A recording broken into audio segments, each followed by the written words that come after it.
welcome back. Episode 6. By the time you're seeing this, it's probably Christmas, so Merry Christmas. Oh man, I got first Ave Threads. So everything that you see, from the hats to the shirts to there's a lot more that's coming soon.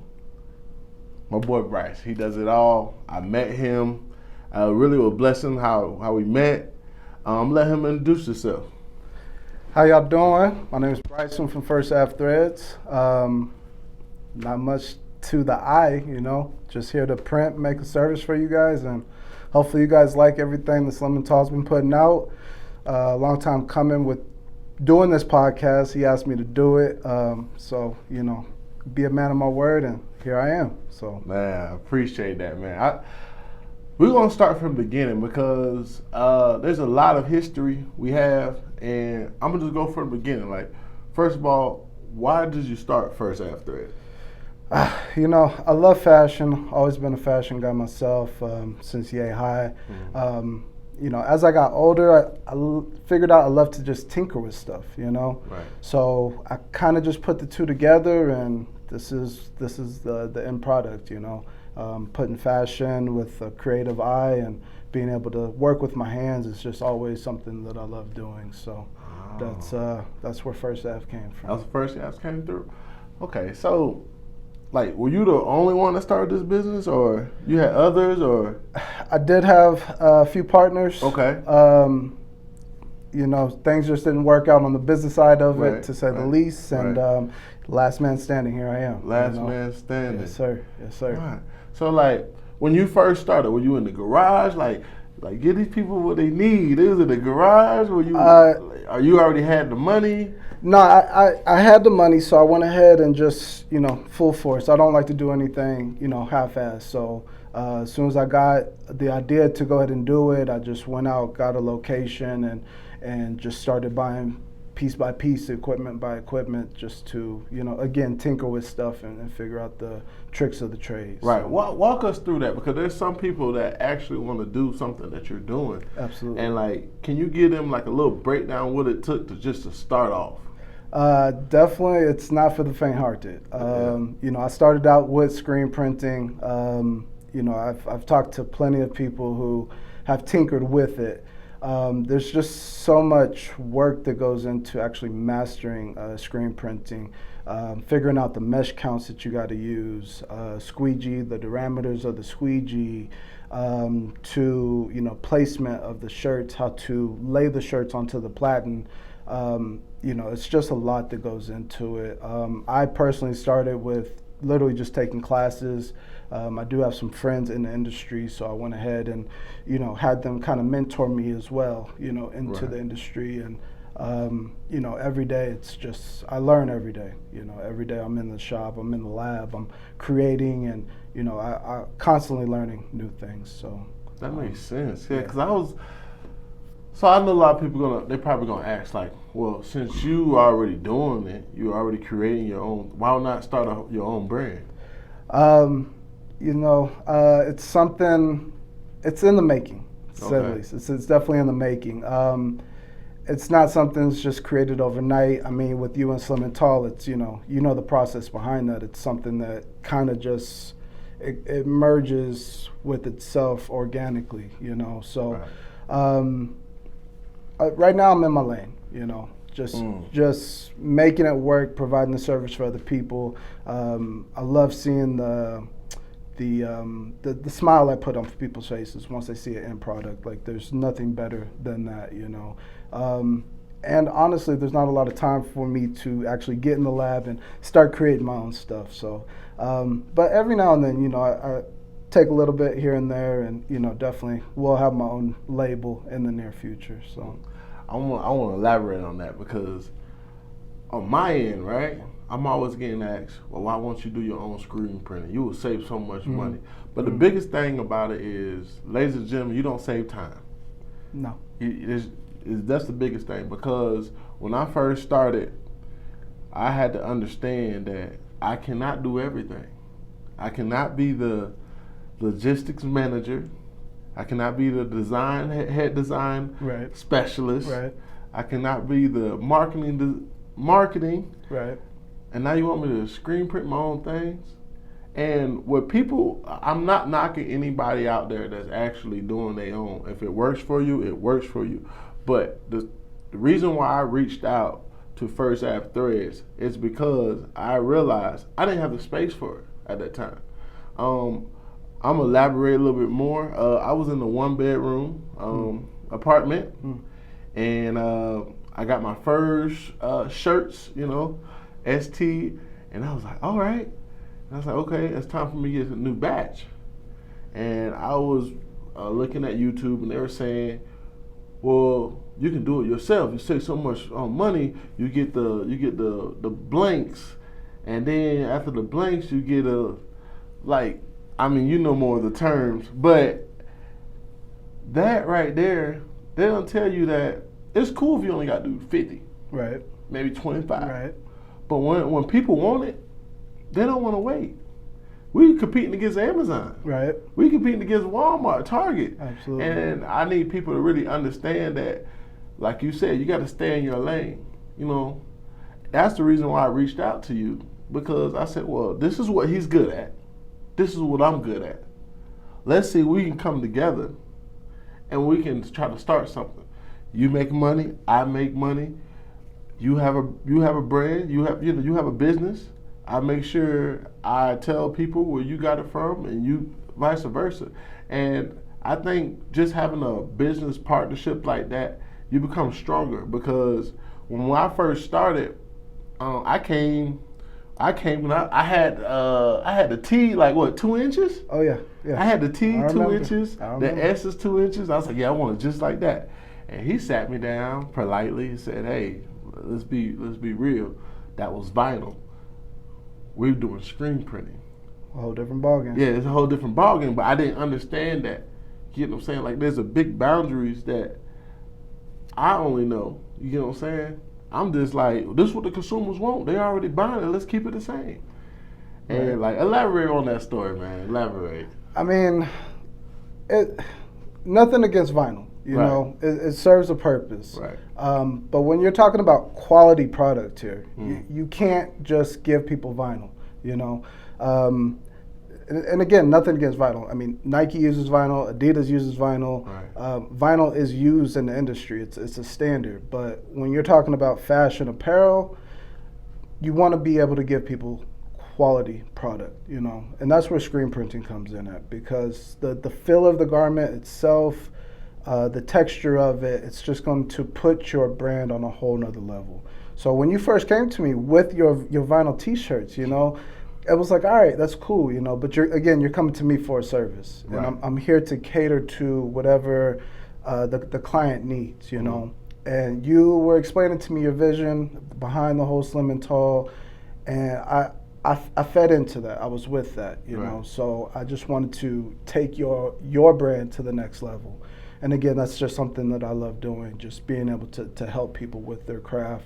And again, you can do it by yourself. You can do it, but again, why wear so many hats in your trade? Exactly. It's not. People can do it, but most successful businesses are not going to do that. You need to be able to outsource your products to get it done, so you can actually focus on the trajectory of your brand. So. I don't knock people for trying it. It's something that you should learn how to do, but it's not something that you should just go ahead and start doing. Again, you're marketing, you're advertising, you're doing pop-up shops. Yeah. Do you really have time to sit up in the lab and actually start printing shirts, Especially with the quantity that you're doing, like, I don't expect you to do that, You can start off with a small screen press in your garage or whatever, a couple $100. And a lot of people do that. But again, when you're talking about printing hundreds and hundreds of shirts, right? No, you're not going to be doing that. Like, it makes no sense for you to be doing that, and at the same time, literally, doing your social media advertising, again, going to pop-up shops, and then on your off time, you're just going to be printing hundreds of shirts. Like, it just doesn't make sense on a commercial level. Exactly. Can you please give them a breakdown on? Because I'm so tired. I'm not really tired, but I'm kind of tired of like telling people the different material from. Can you give them from funeral shirts, that heavy gilding. Can you give them the breakdown all the way up to the elite so people can understand that there's different levels? Just because it's gilding don't mean it's technically bad. Can you just specify on that as far as like there's heavy gilding and then you work your way up to what I have is 60-40. You know what I'm saying? And I think people really need to understand that because one breathe and one don't at all. I would let you the expert of that. Can you elaborate? Just give a little brief. Absolutely. So Gildan they have such a bad reputation, right. But honestly, behind everything, so many people use it and they just don't even realize that it's a Gildan, right. you know. But if you're in the industry and you start to print, Gildan just has such a bad reputation. And it starts off with their heavy cotton shirts. It's 100% cotton. It's got a heavy feel to it. It does not breathe. Once you wash it once, it's going to go ahead and shrink on you.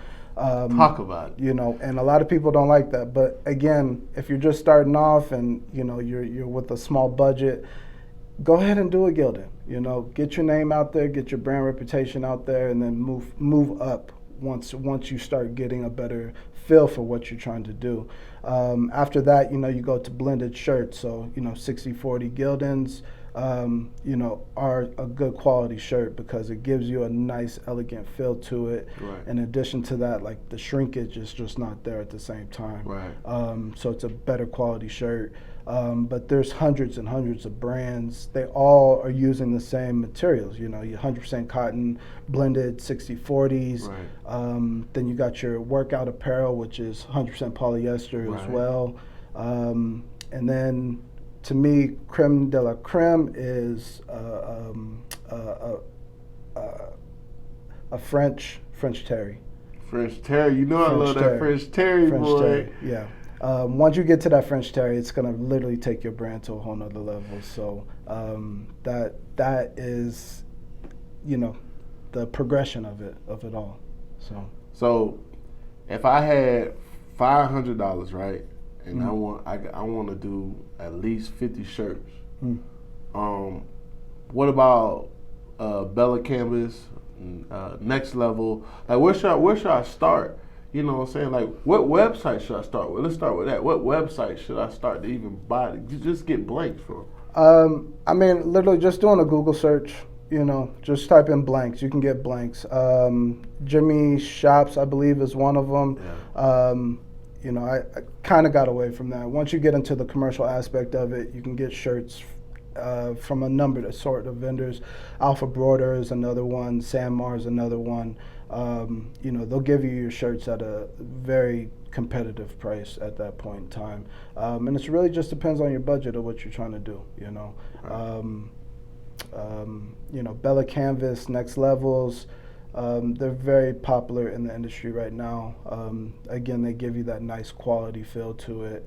You know, it's just start somewhere. Because every brand, you got to figure out what your target market is at the end of the day, you know. So think about where you want your brand to be at. Think about where your budget's at. Start from there. It's okay to start small, you know. Right. It's all about your hustle.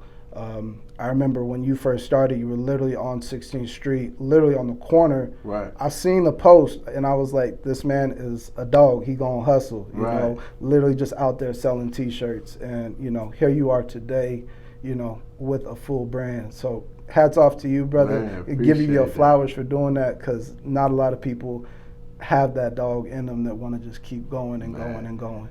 Man, I got to share that now. So what he's talking about, right? So it's called bootstrapping. I don't know, some people do it, but where I'm from Florida, the best way to get anything moving, word of mouth. So I said, okay, what can I do? Nobody know about SlimTall. Everybody know about Big and Tall. How can I get them to understand what I'm doing? I said, well, I'm already tall. You feel me? So now I just got to speak. You know what I'm saying? So I'm on core facts. I'm on telling them. And the biggest thing when you're doing pop-ups, ladies and gentlemen, it's not about the money. It's not about the money. I think the most I made the pop-ups probably 200, right? That's just in Colorado, like. This is Colorado, like. Yes, there's some pop-ups like the Esther Festival where you sell out. But when you first starting out, the biggest thing is getting your name out there. They be like, oh, I seen that dude. Yeah, I seen him at that barbershop. I seen him over here. Yeah, so once they start getting a familiar face, you know, you want your brand to be a household name. That's the reason why they always giving away pencils, hats, erasers, and that's what I had to start doing. I was like, okay, what can I do to get my brand out there? So I came and I started hitting up all the barbershops, hitting up the athletes, giving people stickers, putting around like all over the like hotels to the apartments to, and the thing I also do is I Uber, and I give away SlimTall bracelets to every person I Uber with, and that's because they see a face. I did a service. And now they say, oh, he got a brand. He's a nice guy. So those just different things you can do. It's called bootstrapping. Absolutely. That you can get your name out there. Absolutely. Because, I mean, Instagram, Facebook is cool, but people want to know, like, well, I can't relate to this brand. So that's what I did to relate to it. Let me stop you right there. I've had horror stories of people literally going on social media, buying a product, getting it, and being like, what the hell is this? You know, shit. It's just trash product. So when you're out there literally allowing people to touch the fabrics, hold it in their hands, it's going to create a loyalty to your brand because they know the kind of quality they're getting, and there's no second guessing it.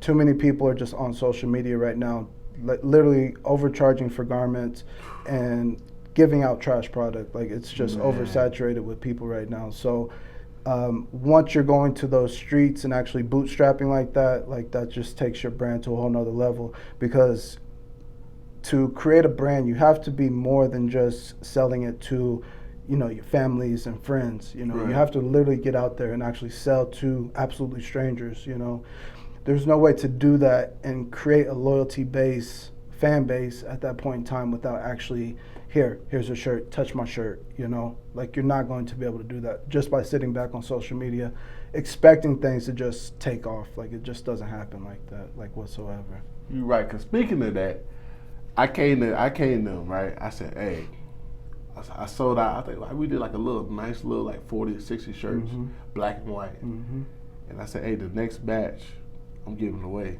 You looked at me crazy. You was like, what? Why would you losing money? Why would you give it away? So I was reading books and I was learning, right? I said, I can sell to these people all day, right? You know what I'm saying? But if I go to them, say, hey, you ever heard of SlimTall? No, I've never heard of it. Here you go. Here's a shirt. Now you heard of us. It's something about, I mean, you can't always give it away, but at that time, that really put me over the edge. I gave away, 40 or 50 shirts? Put me over the edge. I went to every place I traveled to. I gave away those shirts. Now, out of the blue, randomly, I'm getting tagged. Hey, y'all go check out SlimTall. Check it out. And it brings its own. Now the algorithms and the Instagram and Facebook got people way in Cali. I'm from Florida, you know what I'm saying? And it was just funny because I remember seeing your face like, bro, what? You doing what? Just giving it away. Yeah. Giving it away. But, you know, again, hats off to you for doing that, because, again, you're not just giving shirts away to friends and family members. You know, I've seen brands literally do a small drop of, 25, 30 shirts, and they give it to their inner circle. Your inner circle's not going to love them to death, right? Yeah. But they're not going to promote your brand the way a stranger is. Like, it's ludicrous how that happens, but it's the truth, So if you're doing a drop of 25 shirts or whatever, and then you're going to just give it off to your friends, it's going to sit up there in the closet. A lot of them are not going to post and shout you out the way a complete stranger is. I don't know why that is, but it's just the way the game goes, Man, I thought it was just me, man. No, not at all. I was in this little group chat from high school. I think only one person brought. Yeah, it was just crazy. Like, we in this group chat, we supposed to be friends. Right. Only one person brought. Then I start realizing, I was like, well, they ain't really my friends, you know what I'm saying? So, and another thing that people need to understand, that it's lonely. being a business owner is lonely. Oh yeah. You start thinking different. You don't really have time to too much BS because it can affect your business. And I think people don't understand like what it means. Like it's lonely. Like, can you explain like what it takes just to be a business owner? Because you still got your day to day. Absolutely. You still got your cousin say, oh, something happened. You still got all that. Plus, hey, you gotta get these shirts in. You gotta get. Like, can you explain like the balance you gotta have just being a business owner? I mean, it's a full-time job. Like, how dedicated are you to your craft? How successful do you really want to be? If you're serious about it, like, you're not going to have time. You're going to ruin a lot of relationships with just being so goal-orientated on what your projects are, Literally, you're talking about marketing, studying, trying to figure out how to market, how to get into your target market, different avenues of that. Right. Do you really have time to be out in the club, like when you should be in the lab again, trying to figure out how to literally make this a multi-million-dollar business? Man. Speak that again, like, man. It's just not gonna happen, Like, it's just, you have to, again, that dog. You have to have that dog in you. There's just no other way to get around it. It's not going to happen overnight. This stuff takes years and years of doing it, day in, day out, 7 days a week. I'm envious of people that literally still have a 9-to-5 because, we're getting around the holidays right now. I'm over here on a group chat just the other day, and they're like, I'm getting X amount of paid time off, and I'm in the back corner like, yeah, that's not me, Like, I don't have paid time off. It's right. Day in, day out, like literally trying to make this happen. So this is not for the weak-hearted, like, whatsoever. It may sound glamorous to most, being your own boss, but there's sacrifices that have to be made at the end of the day in order to really get your companies where you want it to be at, with the Amazons, with the Walmarts. Again, those companies were not built overnight. So, if this is you, like, literally take a step back, think about it. Because, yeah, you're going to piss off a lot of people in your inner circle because your lifestyle is going to change. It really is. But with that, if everything works out and you're on the top of that mountain peak, then, it's going to work out for the best. And a lot of those people that cut you off because, you weren't coming out on the weekends, they might start coming back after they start seeing you get in your bag, So they always tread do. lightly. They always do. They always tread come lightly. back. Yes, sir. Yes, sir. They always come back. So, like, I'm going to give y'all what I had to do to ramp up to 500 shirts. I first started with, like I told you earlier, like 50, 150. It's less than that. Oh, it was like, what, 20, wasn't it? It was like 20, 25 shirts. You was trying to do a sample. Yeah, that's right, because I was doing half black, half white. Mm-hmm. And then I sold that, like, out the trunk. Like, I'm going to show y'all, like, out the trunk. I sold that out the trunk. That was like, what, like a week or two? Yeah. Yeah, I sold that. That was gone. Yeah. But hey, somebody, my mom was like, "Are you sure you selling shirts?" Yeah, they shirts. Hey, because I was, hey, touch this, feel this. This is what it is, man. I ain't know you never felt nothing like this. This ain't no heavy gilded. Right. Come on, man, get with me. I'm over here talking, hey, cash money, baby. But the biggest thing was when you sell out like that, now you start getting a demand. Right? So now you need a supply. So I had to re-up, and the biggest thing, this is when I really realized that I can't do this on my own. So at first, I was buying all the blanks. And what I want to really, really hammer on buying blanks, right, is you only have 30 days to return it. After them 30 days, you got to keep it. And I ran into that mistake, right? I brought some, and I saw something like little things, like strings. It was hanging and dangling, and it had like little holes, like right here. And I was like, it was like it was unraveling, and I'm like, man, oh, okay. So I returned that back.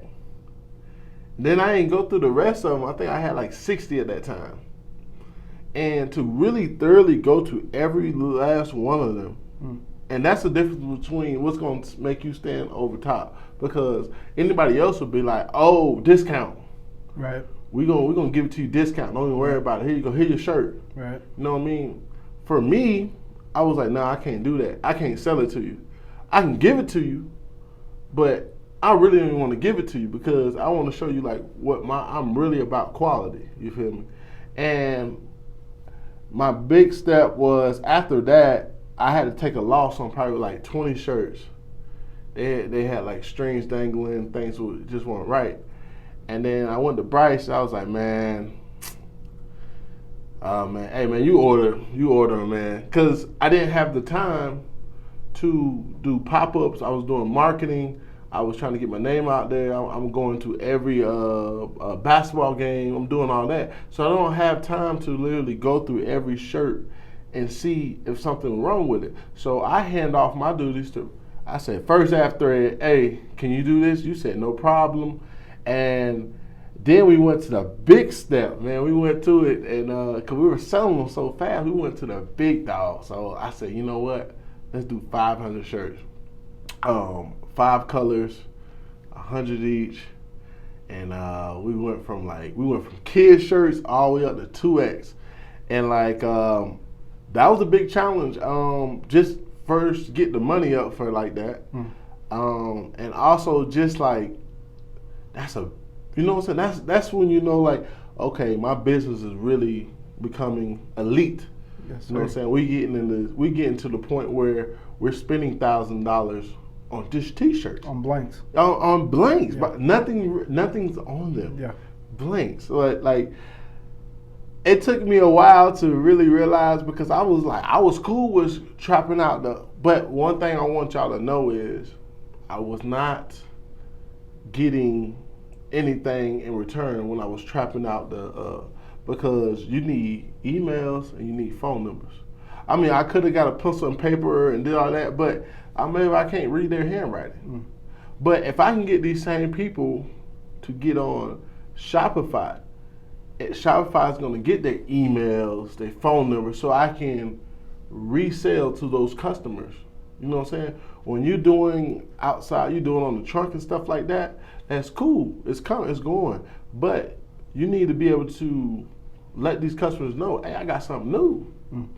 And once I realized that, that's when I really turned it over to First Ave. I said, I can't keep selling stuff out the trunk. Yeah, I'm making money, but those same people, I missed out on them. Because they was getting to the point where they didn't want to shop online. They're like, nah, bro, I want to come see you in person. I'm like, nah, I just ship it to you. Nah, bro, I want to see you in person. So I had to stop that interaction because that's my time.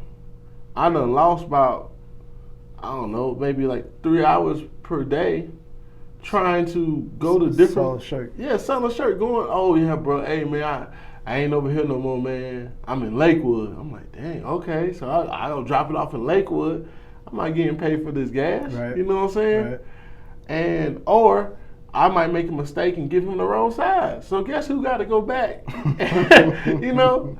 And I just had to realize that. So that was my thing when I had to ramp up to 500 shirts. That's the steps I had to go through. And there was a lot of trials and tribulations during that. I want you to, when I came to you, give them the steps that it took you to be prepared for those 500 shirts.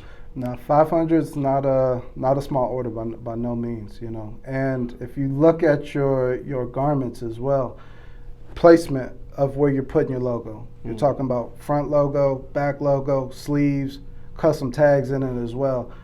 That's not an easy task whatsoever, you know. Right.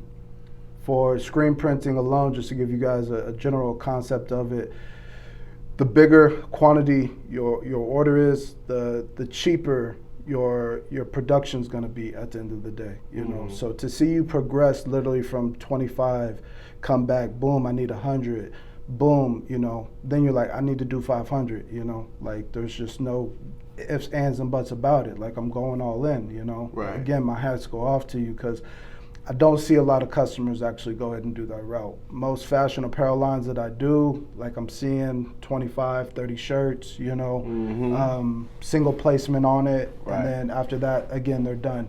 Because as I'm interacting with them, you know, I'm also getting feedback on what they're doing, so I can actually see what's working or what's not working, you know. And again, a lot of them are literally just printing for friends and family, and you have to get out of that circle if you're really trying to make this a business, because your friends and family are not going to support your business.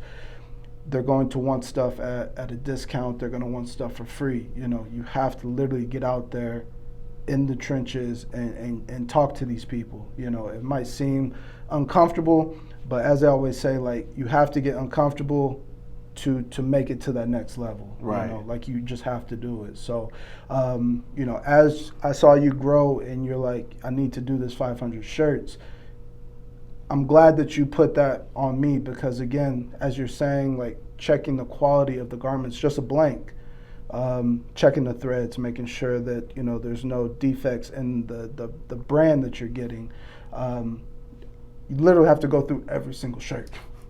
Every single shirt. You have to check the sleeves, you have to check the back, like everything, you know. Again, it's your brand, so what do you want your brand to represent, you know? Do you want a small defect and be like, I can give this to you on a discount?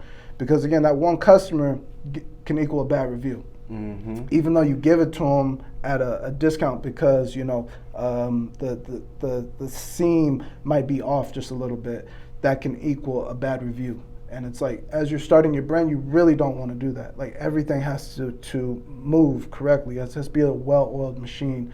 So yeah, taking in 500 shirts, that's literally my team going in, checking every single seam of the shirts. Something's off, you know. Again, you have 30 days to go ahead to return it back to the vendor. And it can't even be printed on. If it's printed on, like, you're not getting that money back. Like, it's a wrap, you know. So you have to literally go through, check every garment before you actually start printing on it, if you're trying to make that money back. And then from there, you have to print on it, you know. Man, look, people don't understand. Like, you know how hard it is to go through. First of all, let's just go white shirts. You got to go through every white shirt. So let's say it's 100 shirts. How many different sizes? You know what I'm saying? You got to make sure the sizes is right. And first of all, you can't dirty them either. White shirts from your vendor are liable to come dirty. Yes, you know? yes. They're coming in warehouses. These warehouses are thousands of feet, you know, square feet. Yeah. Whites are very, you know, everybody knows white Air Force Ones, you're only going to wear that one time and it's done. Same with T-shirts, you know. Yeah. If you got a white T-shirt, like, it's liable to have something wrong with it. So, yeah, white it's not your friend. It's really not. It's very unforgiving. And yeah, that's one that you definitely have to check, double check, triple check, just to make sure that it's good. Even again, before you get to printing on it. So, you know, this is part of the game, you know. So when they say, why don't you go ahead and start printing yourself? It's like, come on, man. Why, you know, why do this when I can have somebody else? Literally, trust your printer, you know, because a lot of people are going to take it in and be like, that's cool. Like, you know, are you going to check 500 shirts, you know, after I'm done giving it to you? Like, a lot of people aren't going to do that. So make sure that you talk to your printers, you know, and have that good relationship like we have, you know. Right. Because nothing's coming out of my shop if it's off, like, point blank period, you know. If it is off, bring it back, you know. Right. I'll reprint that. Like, before it even leaves my shop, I'm double checking, triple checking, doing wash tests to make sure that, you know, everything is on point, you know. Because at the end of the day, I want you to make sure that you're doing good, because if you're doing good, I'm doing good at the same time. You know, it's a partnership, you know, that's what we've built. So it just comes with the territory. But a lot of people are going to just try to cut a corner for $200, you know. And think big picture here. It's like, you're trying to create a multi-million-dollar business. Exactly. You have to take some of this load off you, you know. So have trustworthy people in your corner that are actually going to have your back and make sure that, you know, we're on the same page of making sure that everybody's going to eat, everybody's going to succeed in this industry, you know. So. Yeah, and even talking to you about that shirt, 500 shirt order, I remember you coming to me. It was like, I want to do 500 shirts. And you were like, I want to do white and black. I said, hey. He really did. Hold up. Yeah, he was like, don't do that. Oh, don't do that. Like, let's again, that's part of the process that I love doing is talking to people and like figuring out avenues, you know. And it's like, we're going to keep it simple, front, back, sleeve, you know, but we can also change it up with the different colors in there. Right. And a lot of people have kids too, so it's like, let's go ahead and let's put some kids. That was his idea, man. That's when you got to get a partner, man. He was like, do the kids, and I was like, man, I don't know nothing about kids shirts, man. Right. He was like, I got this, and that's another thing. You got to lean on your partner, your relationship, because that's something I'm unfamiliar. I was a little nervous about, but I had to trust the process. You get what I'm saying? And he did that. He was like, yo, we gonna do kids shirts, we gonna do this. And I was just like, hey man, yeah, you gonna do it. Then he did something extra. He did a wash test during this 500 shirts. So he did a 30 days challenge. Mm. He washed it so much, man. I think his wash machine broke, man. And that's the people you need to see to be around you that they want your product to be so well that they willing to challenge themselves, their own work, like a perfectionist, you know? And it was after we got through that, it opened up my whole business, because now my business not just like, okay, it's just for this individuals. Now I have like kids can get something too. I got adults can get something, teenagers, and then he put me on to something, right? So he said, yo, because I was like, yo, let's get extra small. He's like, don't get extra small. You can get a youth 2XL? Youth extra large. Yeah. Youth XL, yeah, Youth XL is the same thing. And that, if you don't understand that, he basically just saved both of us time and money. Because we could have got an extra small and still print a Youth XL. Mm. Those are the same thing. Mm. Yep, exact same thing. Exact same thing. And that's the thing what I'm saying is like, make sure you build your relationship, because anybody else would be like, yeah, we'll do it. Yeah, you got to pay me.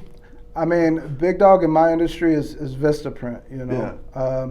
You're not going to be able to get somebody on the phone on Vista placing an order. You know, it's literally so commercial that if you're just starting off and you don't know what you're doing, they're going to take your money and they're going to bite you for it, you know. I've had plenty of people come to me from a bad experience with a bigger printer, Vistaprint, for example. Inside the industry, Vistaprint is not, they're an umbrella, you know. They're literally taking other small print shops under one company name all over the country, and that's how they produce orders, you know. Okay. So as they're taking in your order online, you know, they might have a printer in California that's going to print if your shop is in California, if that makes sense. I got you. You know, and those printers might not be up to par. You know, again, it's just a check for them. So I've had people come from Vistaprint saying that, you know, left chest come off a little crooked, you know, because again, they're just taking your check and they're not going to literally take those extra steps. That's one thing for me in my business. Like, I love to make sure that my clients are good at the end of the day, you know, from intake to coming out the door, like everything's just on point, you know. It might take a little bit of extra steps, but at the end of the day, like, that's just what it's going to set me apart, you know. Wow. At the end of the day. So, yeah, double check with your printers, make sure that you have that relationship with them. It also helps you get a better understanding what is involved in the industry itself, you know. How are you going to start a fashion apparel line if you don't know these things, right. You know? Might work for some people, but again, longevity, literally, like, that's just, for me, that's the way to do it. That makes sense. I would say, please, if you were looking at this, and I know most people, like, we go overseas, which, you know, some things you still go overseas, but if you can get your local printer, right, it saves you so much headache. So now you can get everything perfected, you know what I'm saying? He's getting money, I'm getting money. Now, let's say that I want to do maybe 10,000, I want it done in a month. I already got it designed from my local printer. You know what I'm saying? He already perfecting everything. We already did a mock-up. Then I can go ahead and say, oh, I'm gonna do this. I'm gonna do these parts overseas, and then I'm gonna go work on the next project with my printer. So you can keep doing that back and forth. It's not that you don't have to not work with people overseas. It's just what works for you. I really think that if you find you a local printer, it will save you so much time, so much money. And I think when I met first Ave Threads, game changer, guaranteed game changer. Because now he's doing advertisement. I don't even have to do advertisement. He's showing what he made. So happily, it's my product. So now all I gotta do is, add to story. Right. That's content. Right. And that's what people gotta understand is you gotta keep making content to keep making your brain going. You know what I'm saying? And like another thing I want to talk to you about, and we'll get ready to wrap it up, is like, what's the biggest challenges you had being doing in your industry? What's the biggest challenge, man? You gotta share. I mean, many of sleepless nights, man. I mean, I'm a dog when it comes to this, staying up till 3-4 o'clock in the morning, literally trying to get shirts out that door, because I got either delivery or I got another order coming in. It just comes with the territory. Trying to step the game up, taking on harder designs, more intricate stuff. It's one of those things. There's nights where it's like, I don't even know if I can do this, but yeah, trust the process at the end of the day, stick to your basics and just go for it. One of the hardest prints to do is probably a sim process. It's just not something that a lot of printers are actually going to take on. It's probably one of my biggest challenge. I had I think it was like 250 shirt order sim process, and just to give you a basis. It's called what? Sim process. Sim process. Like SIM? Yes. Okay. I'm not familiar with it. If you think of a printer at the end of the day, like a regular house printer, like they print CMYK, and that stands for yellow, magenta, crayon, and I forget what the other one is. Okay. But it's literally 4 colors. And in that 4 colors, literally they mix and they merge to make, different hues of blues and pinks and purples. It's a pretty cool concept when it comes out, but again, like you're working with only 4 colors to work with that. A lot of stuff can go wrong. You got to make sure your squeegees are good, right diameters for your squeegees. Diameters are the hardness of your squeegees. Okay. You're talking a 60 diameter, 70 diameter.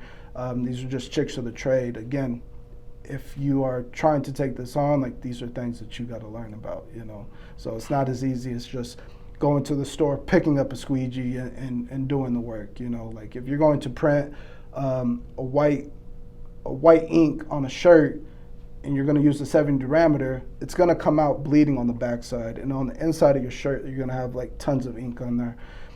A good print is not going to seep through on the backside of the shirt. It's going to sit right on top of the shirt. That comes with trial and error, Wow. This is, I don't want to let y'all know, this is foreign to me, y'all. Go ahead, proceed. Mesh counts. We use silk screens in our printing process. They come all the way down to, you can get them from a 60 all the way up to 300s. And all that is it's the holes in the actual screen itself. Ideally, you're printing on about a 180 is a sweet spot for most printers. So again, doing a CMYK print like that, like all of those things have to line up. When you go to burning your screens, that's literally taking transparencies, taking them into your dark room, burning them out. With the CMYK, you're going to have a lot of halftones in that, and that's just, again, that's not something that a lot of people are going to take on, because if you overburn it, once you go to wash out your screens, like you're going to wash out a lot of those halftones. So everything from the time you print your transparencies to the time you get on press, like all of that has to go in your favor. If not, then your shirts are going to come out looking bad, at the end of the day. So this is not something that again, you can if you want to, but why do that when you're literally just focusing on the brand itself? Like, let somebody else take that on for you, at the end of the day. Like, to me, it just doesn't make sense. Man, hey, that was perfect. So, last question. What's next for First Ave Threads? Well, like, what y'all got going on? Like, y'all upgrading stuff? Like, y'all want to expand? What y'all doing? Definitely expanding. Always taking on new clients, new headaches. It's just part of the game. We're in this to win it. Trying to be a brand name in the industry. Upgrading the equipment's always a must, and that's just the name of the game. So, better quality. At the end of the day, faster turnaround times, that's just what we're going for at the end of the day. We do screen printing, we do embroidery.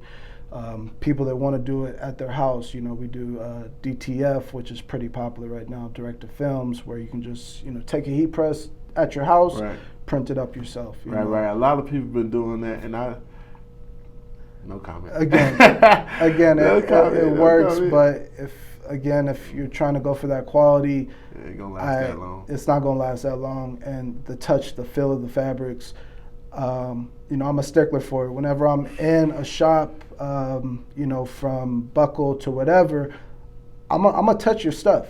I want to see how it feels. I want to feel the quality of it. For some odd reason, if it feels soft, it feels good, to me that crosses over to a good quality premium shirt, from the print itself to the actual garment. And that's just something that you're not going to get done with DTF or vinyl. It's just not going to cross over to a premium shirt. So screen printing is top dog in the industry. And that's just what we mastered, right, day in, day out. That's just what we do. So, look out for us, because we are coming for bigger and better things. And at the end of the day, like, we will have a fashion brand coming out as well. So, be on the lookout for that, because, I'm very creative when it comes to this, and, I love crossing from screen printing to adding layers of texture to it. So adding a embroidery aspect to that as well. Like, I think that's one of the reasons why it's taken me so long to actually come out with something, because it's going to be a statement piece once we do finally drop. Yeah. Be on the lookout for that. Definitely. Man. And another thing that I want to say for just for any entrepreneur that's in this clothing industry, one thing that me and First Ave Threads we usually do is we'll buy other people's things, and we check it out. Like he brought Actually Black for his girl, and he was like, "Hey man, you gotta check out this material." And the reason why you do that is it's not like they're competition. It's the fact that you need to see that. Oh, that is quality. Yes. You need to say, like, yeah, you could. I can look at it all day, like people buying it, but you need to know why they're buying it. You know what I'm saying? What are they doing that you're not doing? Yeah. Or what you want to start doing. Right. At the same time, So always, again, I'm dissecting stuff in the lab. I'll buy it just to look at it. Again, touching, feeling, seeing how they're doing the work of it. That's just a part of the game. Like, know your competitors. If you're really trying to take this seriously. If you don't know your competitors, then how are you going to be a name brand in the industry? There's only so much you can do with marketing, but if your quality is not there, then it's going to be a fly-by-night shop, like, all day, every day. Dang, that makes sense, man. Yeah, we're going to wrap this up, but I believe... Before we do. Oh, shoot. Got the new drops for you. Oh, man, you got the hats. So, we're going to do the dad hats right there. Come on, man. Something for the ladies. Come on, and some of the guys, they love wearing those hats as well. Oh, yeah. I got to see the truckers, Trucker hats. Man, talk about, like, was any of these hard to do? Like, can a normal person do this? No. Okay. No. At the end of the day, like, you can, but you can't. A simple way to do that is literally, again, back to vinyl, because that's just the way a lot of people work at the homestead. take a press, be able to press on a patch like that. But that's a twill patch right there. Damn, with your logo on there, sewed on to the finest. Man, I got it. Oh, first time in the trucker hat. Man, I'm too excited, y'all. Y'all don't even understand, man, cause long time coming, man. Yes, sir. By the way, he's got these already. I'm about to do some mass producing of these, probably by January, February, because, we in Colorado, winter just got started, really. But, man, what else you got, man? Got one more thing for you. Oh, man. This is Big Dog status right here. Oh, my goodness, man. Look, y'all don't understand, man. This is a Letterman jacket. This is leather, y'all. This ain't leather. This ain't pleather. You feel me? This is quality leather right here. Man, let me put it on, man. I gotta show them, man. You gotta try it, man. Oh my goodness. Like that's top dog level right there with that varsity jacket. It took me months and months to source that vendor to find those jackets with that good quality. A lot of people are doing varsity jackets right now, but they're not doing actual leather. It's synthetic leather. Synthetic. Or they're doing felt on the sleeves. Like that is traditional. I know y'all see this, right? Leather. I know y'all see how long this is, man. This is really nice, man. I'm not even gonna lie to you, man. Can I have this right now, man? Is it done? Is it done, y'all? Come on, man. I would just like to say the cool thing about a varsity jacket, oh my God, look at custom jacket at that, is that you can add on to it down the road, So that's you right now, and then as we get to thinking about adding more stuff to it, it's simple. Just we're gonna take it back, and then we're gonna add more to it. Man. It's custom at the end of the day, so it's like a tattoo. Jeez, so I'm over here like I gotta get this back. Oh man, but no, we got something else that's about to come on there, man, and man, I really appreciate you coming out, man. I appreciate your time, you know what I'm saying? Because I know you're a busy man. It's about to be the holidays. Man. Shop is very busy right now. Shop very busy. Yes, but summer is busy, so it's a blessing, to have people have that faith in me that they want to continue printing with me. So, I'm always in the lab, always working. My friends and family, they're taking the back end of it, but they understand me. So, I told you in the summer when you was coming to me with the idea of doing a podcast, I was telling you go for it, because big things are going to come from this podcast, and you asked me to do it. Timing was not right. I was so busy in the shop just making sure that everybody was good, so it's a little bit slow right now. But yes, we're getting into the holiday seasons and it's stepping back up, and I just wanted to make sure that I drop by and drop off some gifts for you and make it happen, man. So. Man, that's crazy. Usually I'm dropping off gifts. I'm receiving gifts. So sum it up, 5 years, first half, where you at? 5 years from now, multiple locations, nation, coast to coast. It's in the making. So got a strong team behind me. Trials and tribulations, getting all the all those jitters from intaking the orders to get them out, turning up the process on it, quicker turnaround time. So 5 years from now, multiple locations, and doing the damn thing. Man, hey, that's a wrap, man. I want to say Merry Christmas and Happy New Year's. Peace out.